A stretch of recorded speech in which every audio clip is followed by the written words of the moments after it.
사진 출처 유품정리사가 빈방에서 정리작업을 하는 모습 챗GPT 생성 유품정리사 단순한 정리를 넘어 삶을 정리하는 직업 최근 유품정리사가 하나의 직업으로 자리 잡아가고 있다.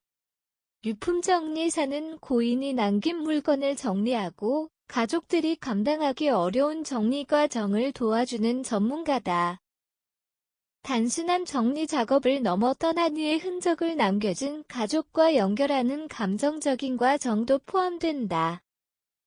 과거에는 유가족이 직접 유품을 정리했지만 현대 사회에서는 핵가족화와 1인 가구 증가로 인해 전문 유품 정리사를 찾는 경우가 늘고 있다. 특히 고독사가 증가하면서 가족이 없는 고인의 유품을 정리할 사람이 필요해지는 사회적 현실도 영향을 미쳤다. 이에 대해 대한민국 축복봉사단 김보미 단장은 고독사가 증가하는 현실에서 유품정리사의 역할은 단순한 청소를 넘어 고인의 마지막을 존중하고 남겨진 가족에게 위로를 전하는 중요한 과정이라고 강조한다. 고독사와 맞물린 사회적 역할 유품정리사의 필요성 한국은 급속한 고령화와 1인 가구 증가로 인해 고독사 문제가 심각해지고 있다. 보건복지부 자료에 따르면 2022년 한 해 동안 전국에서 300건 이상의 고독사가 발생했다. 이는 매일 약 8명꼴로 혼자 생을 마감하는 셈이다. 고독사는 가족이나 지인 없이 홀로 세상을 떠나는 것을 의미하며 이런 경우 유품을 정리할 사람이 없다. 이때 유품정리사가 유가족을 대신해 정리과 정을 돕는다. 단순한 청소와 분류를 넘어 남겨진 물건에서 고인의 삶을 읽고 마지막 순간을 정리하는 것이 이들의 역할이다.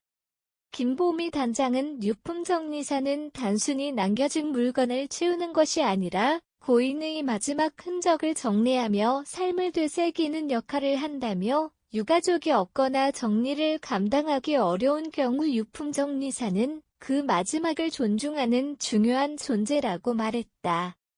유품정리사의 하루 현장에서 만나는 삶과 죽음 유품정리사의 하루는 예상보다 감정적으로 힘든 순간이 많다. 특히 고독사 현장을 마주할 때는 한 인간의 삶이 고스란히 남아있는 공간에서 작업해야 한다는 점이 힘들다. 한 유품정리사는 이렇게 말한다. 어떤 날은 방 안에 수십 년 동안 쌓인 책과 옷, 편지들을 정리하다 보면 고인의 인생을 들여다보는 기분이 든다. 때로는 먼지 쌓인 앨범에서 가족 사진이 나오기도 하고 일기장에서 생전의 고민을 읽게 될 때도 있다. 백슬래시 고인의 마지막 순간을 정리하는 일은 때때로 감당하기 힘든 감정 노동이 된다.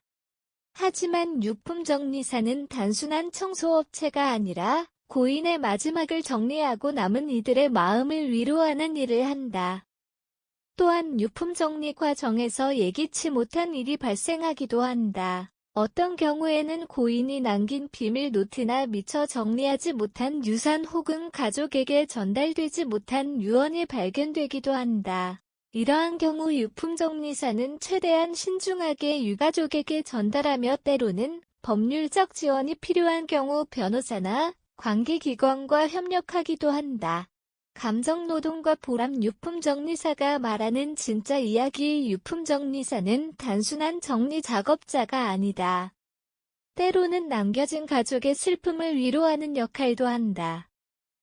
그렇기에 이 직업은 정신적, 육체적으로 힘든 점이 많다.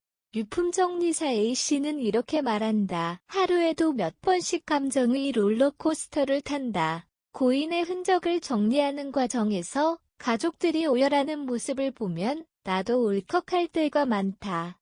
하지만 우리가 정리를 마친 후 가족들이 고인의 마지막을 잘 정리해줘서 고맙다고 말할 때 가장 큰 보람을 느낀다.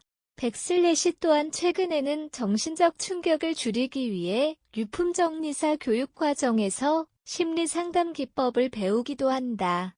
감정적으로 힘든 순간을 대비해 멘탈 관리를 하는 것도 중요한 직업적 요소가 되고 있다. 반면 유품정리사가 되기 위해 특별한 자격증이 필요하지 않지만 현장 경험과 심리적 내성이 중요한 직업이다. 이에 따라 몇몇 기업에서는 유품정리사 양성 교육을 진행하고 있으며 일본과 미국 등 해외 사례를 참고하여 전문적인 유품정리 서비스를 도입하는 움직임도 보이고 있다. 유품정리사 단순한 정리가 아닌 삶을 마무리하는 일류품 정리사는 단순히 청소를 하는 직업이 아니다. 한 사람의 삶을 정리하고 마지막 흔적을 남겨진 사람들에게 연결해주는 역할을 한다. 특히 현대사회에서 고독사와 가족 해체 현상이 증가하면서 유품정리사는 단순한 서비스가 아니라 사회적으로 꼭 필요한 역할이 되고 있다. 김보미 단장은 유품정리사는 사회적으로도 중요한 직업이며 이들의 역할이 더욱 존중받아야 한다며 고독사가 증가하는 현실에서 유품정리사의 역할은 앞으로 더욱 확대될 것이라고 강조했다. 그러나 감정 노동이 강한 만큼 이 직업을 선택하는 사람들에게는 강한 정신력과 공감 능력이 필수적이다.